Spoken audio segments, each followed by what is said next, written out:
Hello everyone and welcome to another Star Citizen Addicts Anonymous. I'm Nikki Batgirl D'Angelo, your host. And today I'm going to talk a little bit about perspective. At the same time, I'm going to show you some footage of my last 2-hour play period inside of the player universe. Or the persistent universe. I want to call it the player universe because there's nothing persistent about it right now, because it needs to be reset from time to time so we can get brand new patches and love them to death. Anyway, I was looking at the calendar and I started going through my notes, and it was on August 23rd of 2013 that I watched Scott Manley's video that I believe was named, and let's take a look at this one. What was the name of this video? I am going to look at it really quickly. And I think it is called Before Star Citizen, Chris Roberts Presents Wing Commander. This is an important thing for me to talk about because it took me about 2 or 3 days before I actually watched that video. And it wasn't because I wasn't watching Scott Manley. I was really deep into his videos about Kerbal Space Program at the time. And I had just found out at some point that we both worked for the same company, which is pretty awesome. Anyway, Scott did this video, and the first thing I thought, is Chris Roberts doing a Richard Branson? Does he think he's Elon Musk? Is he dumping all his money into being a real space person? Someone that's going to say they're going to build something on the moon, or maybe Mars, or park an asteroid in Earth orbit and turn it into a hotel. Well, no, that's not what it was. Because I finally watched the video about 3 or 4 days later. It was probably about 4 days later. And it was the 27th of August, 2013, that I bought my Aurora. And it was then that I jumped into the game immediately. And since then, we've had countless versions of the Hangar module, Arena Commander, Star Marine, and the PU, the Persistent Universe.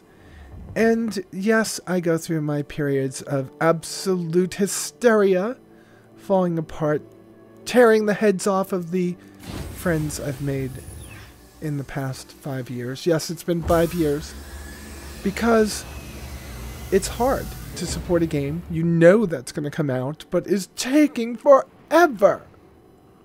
And yet, still giving every bit of your soul, every bit of your, every bit of you, of who you are, of what you are in the community. And you believe in the game without fail, just knowing that Chris is going to pull it off. And when I look back on this, I think of something controversial. I know. And let's not talk about what's happened since. Let's not talk about what actually went on. Let's talk about what George Bush said when he talked about the war on terror. That it was going to take a very, very, very long time. Because we're still fighting that war on terror, and we're already 2 presidents later. We're already 1 president later right now with Star Citizen. But yet, I still believe. Yet, I still play it. So in the last episode of State of the Game, I talked a little bit about my belief in which ships were going to be the most popular. I don't think I expressed my love of the fact that there's a huge amount of diversity in the roles of ships and the type of ships in the game. I love that. And that is in no way supposed to distract anyone from what is actually going to happen in the end, which is going to be, you're going to have a vast fleet that's going to be in many different places throughout the player universe, the persistent universe. And generally speaking, you're probably going to be spending most of your time in a multi-role ship like this, the Freelancer. And the reason for that is because the best ship is the ship that could do the most missions. That's not saying that the ship I'm going to show you in a few minutes isn't going to be extremely important. It's not saying that that ship that you love that just does mining or just does salvage or just does interception is not going to be a great ship. What it just means is that, generally speaking, you might just find yourself in the ship, or in a constellation, or in a Cutlass, or in a 600i, or in whatever new multi-role vessel they give us in the future.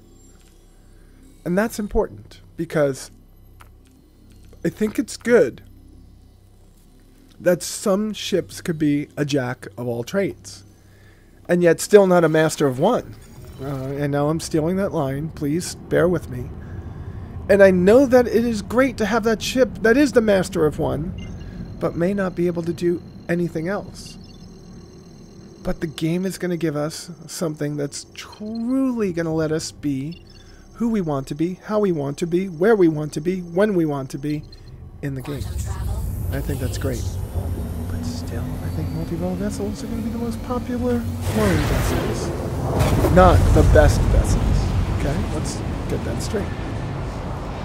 Alright, let me pause here and let's move on to the next subject. Now, you're not going to get a review out of me today because that's unfair.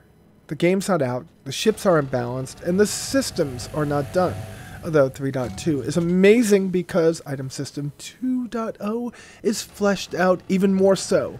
And it forces you to go to Grimhex, to Levski, and to Port Olisar, which you start at, to get the different pieces, the different components that you could try out. And there is actually a rock, paper, scissors effect going on now with coolers and the different weapons and the shields that you can put on at different places throughout the throughout the Crusader system.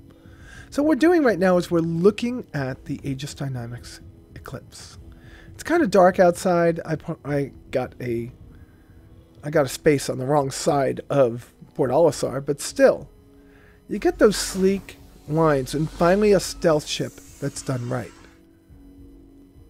Yes, they said the Saber was a stealth-like ship, but with its sharp, flat surfaces to the cockpit, with its big round nozzles, it was anything but stealthy in real life. It was stealthy just because they put the word stealth in front of it. But this is built with technology that you could almost imagine being on a B2. The new B21 Radar, or the F-117 stealth fighter. This thing is gorgeous, but it is a one-trick pony. And that's not a bad thing. It's not a good thing. It is just a thing. This thing is going to be amazing at pulling off covert, deep strike missions when the game finally comes out. In fact, I bet you anything this is a ship that we're going to be able to fly around in and have fun with inside of Squadron 42, which I can't wait for. That's going to be amazing. Okay, let's move on. Now, after doing videos like this for the last 5 years, I've already decided that talking about the power plant, the weapons, the blah, blah, blah, blah, blah about the ship is just not pertinent because, like I said before, the game's not out. Things are going to change between now and when the game finally is out. Let's not really dwell on what the specs say, because things change. Like my beautiful Mustang, which I purchased and loved the look of, and they're changing. And I'm not even saying that it's not a great ship. They should just give you the opportunity to say, I like that Mustang, I like this Mustang, I could have both, but that's the old one and this one's the new one, yet I know they can't do that because Item System 2.0, which I already discussed. So money I've spent on the game is kind of, well, it hurts sometimes because you have to know going in early that when you buy a beautiful ship, especially this ship, which is gorgeous, you might find out that by the time the game comes out, it's totally different than what you expected, than what you saw, than what you paid for. Anyway, let's go on, because I think the Eclipse is very quickly becoming one of my top 10. Yes, I could say top 10, because there's literally tens or dozens at this point of ships in the game, and I think by the time the game is actually out, it will probably be 100 or more different ships that you could own, though most people will probably say it will be more than that because, well, you know, because. I'm just thinking, because the ship gave me one of those moments that I said, this is what it's made for. This is what this ship is supposed to do.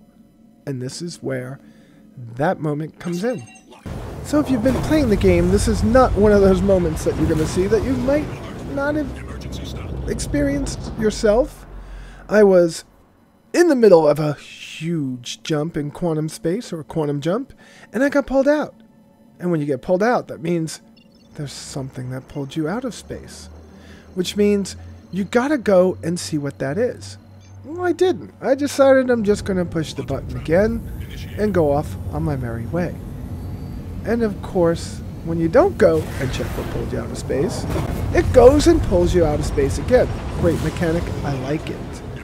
This time, I'm in the middle of an asteroid field. What's going on?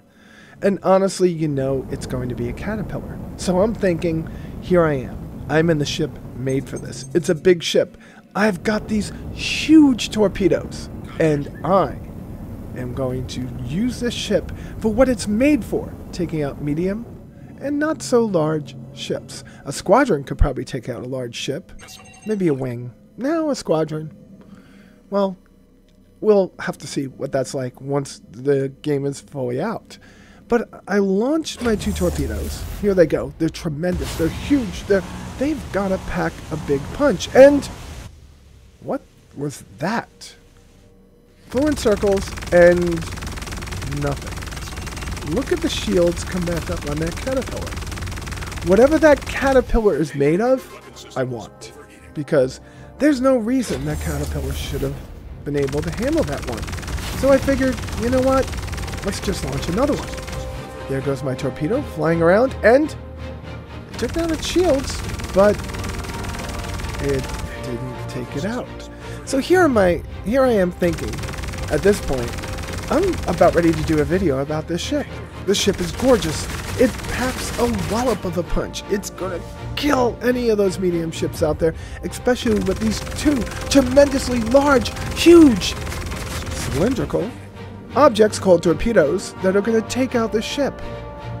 And 2 of them don't take out a merchantman, a cheap drake, something that should be able to be blown up readily. And then here I am with the 2 pop guns firing at this thing for about 20 minutes before it died. And I had to think. I needed perspective. What was the perspective I was looking for? Well, the perspective was, game's not out. Not everything in this game is ready. And honestly, just getting mining into 3.2, which we're going to talk about in a second, it is a huge thing, because we actually have something else to do besides learning cargo. Back and forth and back and forth and back and forth. We're going through countless numbers of those beacon missions or personal missions. Oh my god, how many times have you been over to Kovalev shipping hub just to look to... Oh god, it's just getting crazy, right? But that's what Alpha is. Alpha's not going to be the game. Alpha's going to be test after test after test, and postings and helping them get things right. Which really should be saved for beta, because every time a new alpha version comes out, everything's going to break, right? Everything's going to break. So to expect them to get everything right first time is kind of unrealistic. So I needed to take a step back and say, I know that there's going to be a day that I take out my Aegis Dynamics Eclipse with the better paint job, because this one, honestly, this has too much weathering on it, but they're trying to show off their skills at designing and creating these ships, so you aren't going to have those pristine looks for long, right? Anyway, I know that there's going to be a time that this ship is going to rise to the occasion. I'm going to launch 2 of those torpedoes, and I'm going to take down a medium-sized Van Duel ship. or a medium-sized pirate ship. Definitely a caterpillar, but it wasn't today. And so I had to take a step back and say, what exactly did I get for the cost of this ship? Well, I got one of the most gorgeous, beautiful, hottest single-seat fighter bombers, torpedo bombers attached ships in the game. I'm pretty happy about that. But if it can't take out the ship that it's meant to take out, it really doesn't have a purpose today in the game. Because I can't haul cargo, and until I actually up the guns on it, which I'm going to do, until I actually up the shields on it, up the core on it, it's going to be an okay ship. And that's alright for me, because some ships I just like to fly around in, just so I could look at them and get great screenshots of them, because they're hot. And other ships I fly around in and use because I want to make a lot of money. And that would be like my Compass, my Aquila, my Andromeda, my Starfarer, my 600i, because I could fill them up with a lot of cargo and move them between two places and make lots and lots of money. So 3.2 brought with it mining, which I can't show you today because I made a mistake somewhere along the line. And that mistake, oh my god, that ship is so gorgeous. Oh, sorry. I go out and I look at the development of the B21 Radar every now and then. Is it B21? Yeah, I think it's a B21. And I just, and it's called Radar in kind of like an effigy, would you say? Or in remembrance, in honor, in memorial to those amazing airmen that flew in Doolittle's squadron and attacked Japan back in World War II in the B-25 Mitchells, which is unusual. I don't know why they didn't call it the B-25 Mitchell. B-21 Radar, though, actually makes sense. Anyway, I go back and I look at it just because it's so gorgeous, and this actually gives me that look and feel of that ship, and I think that's pretty good. Anyway, mining, as we go back to it, is in the game, and I made a mistake, and this is the mistake, all right? And it's not a mistake. I chose to melt, to trade for in-store money. What do you want to call it? For money on account. I chose to trade my prospector because I really don't see me being a miner down the road, but I really do have to mine. And I think the prospector for to lighten the load that I was going to have in buying the Origin 600i, I think that was right. Okay, that was the right thing for me to do. But I can't play in the mining mechanic at all right now, and I'm sure it's a mistake, or maybe it's not, but it makes me want to think right now. There's no way for me to mine unless I spend $140. There's still no way for me to earn money in the game to buy ships. There's no way for me to use the wreck that I've earned to rent the ship and use it in the game. Now, there is part of me that thinks, conspiracy theory, they're not going to do that because they want your freaking money and they want to keep selling you ships. I know that's not true because I know it's more or less something that's along these lines. The dumbasses didn't think it through, and now they're stuck with their pants down around their ankles trying to figure out how to make that work in 3.3 or 3.4. That's probably what it is. But the conspiracy theorists and the people that think that CIG is evil are going to say, no, they do it on purpose because they just want to take all your money and make you buy all the ships. And I know that's not the case. But still, they should have done a free fly weekend. They should have done a free fly week. They should have done a free fly subscribers or something for the prospector. I'm sure that will come. But outside of spending another $140 or or melting a ship that I might need later, or borrowing a ship, which I never really like to do, of one of my friends, I can't do the mining mechanic. And I think that's something that CIG has to think about down the road, because mining isn't the only profession that's going to be added to the game this year, right? We have exploration and we have salvage and there's going to be a lot, right? So we really need this to be, oh, scanning too, right? We really need this to be something that is put into the game so people can use the cash that they have accumulated, or the cash that's already part of their paid account. I paid for packages which gave me 25,000 UEC, which I'm sure isn't enough to buy a freaking seat to put in one of these ships, but I should be able to use that UEC to purchase ships, and I hope that's something that they do soon. But until then, I could just do what I've been doing over and over and over and over and over and over and over again, running missions, which aren't so bad. I actually don't mind the tediousness of it, and I think that Star Citizen is so beautiful. I don't care what the mission is. I just want to experience things like this. Look at this quantum jump. It is just absolutely orgasmic graphics. They're gorgeous. I'm okay with doing these things. But I always step back and think there are people that aren't as passionate about the game as I am. There aren't people that aren't as lenient or as forgiving as I am when things don't come when they're supposed to.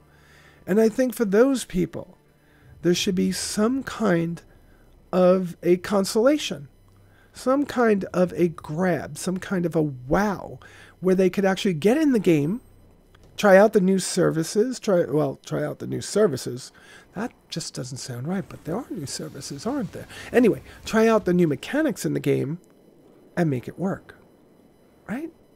Because how are people going to come to love the game if they can't do the things that are going to make them want to spend a lot of money on ships later, or make them get their friends to buy a $45 package or whatever it is now to come and join the Star Citizen community, which is what I truly want to see. I don't want to see the whales keep buying. I don't want to see us keep buying. I want to see them driving people to the game. Driving people to the game by continuing to prove Star Citizen is for real. Proving that Star Citizen is here to stay. And giving everybody an opportunity to try out all the mechanics. And I hope I'm wrong about what I said tonight about there being no way. I pray that I'm wrong. And if there is a way for you to get a prospector and try out mining, please post it below, and I'll make sure I immediately, on my day off this week, Tuesday and Wednesday, do another video detailing how to make that work. Otherwise, $140 to mine in the game. Alright, so my beautiful Eclipse has returned to Port Olisar. And I am a better person for having flown it. There are some ships that just are not going to be my most used that I'm going to gush over every time I see them. Oh my god. That saber of mine. Amazingly beautiful. Oh, and that blade. Ooh, that blade just makes me weak in the knees. And oh god, my Carrack. Every time I see it and get on board it and go to the cat. Wait. Oh, that was a dream. That's right, because the Carrack won't be out for a little bit more. Sorry, folks. Didn't mean to get you all up in arms about that. Anyway, this is my state of the game for this week. Thank you very much for participating in the conversation last week. I'll make sure that this week I start answering all your wonderful comments. Thank you for the suggestions. And I told you I was back. 2 videos in 2 weeks. It's going to be a lot more, I promise. But I'm not just going to be doing Star Citizen like I've told you in the past. I've got some X-Plane, some Conan, and some other special treats coming for you all this week. And with that said, please help out my channel. I really need you. And the way that you could help me is by clicking that thumbs up button. If you don't click that thumbs up button and you click the thumbs down button, please just type below something constructive so I can make it better for you and better for others. And if you subscribe, be sure to click that little notification bell so you get notified of all of my future videos when they come up. That way you could watch them immediately and be one of those people to put first as one of the first comments. Thank you again, folks. I really appreciate your loyalty and your patronage. And for those of you that want to help out a little bit more, Don't forget about Patreon, patreon.com/Batgirl. It really helps me out and keeps me going. And I am so very sorry. But I don't want to say that again. I just want to keep doing videos. So it isn't about me being sorry. So it is about me being here for you and providing you the best commentary on Star Citizen. Thank you so much. And with that said, you all be safe out there. And I'll talk to you soon.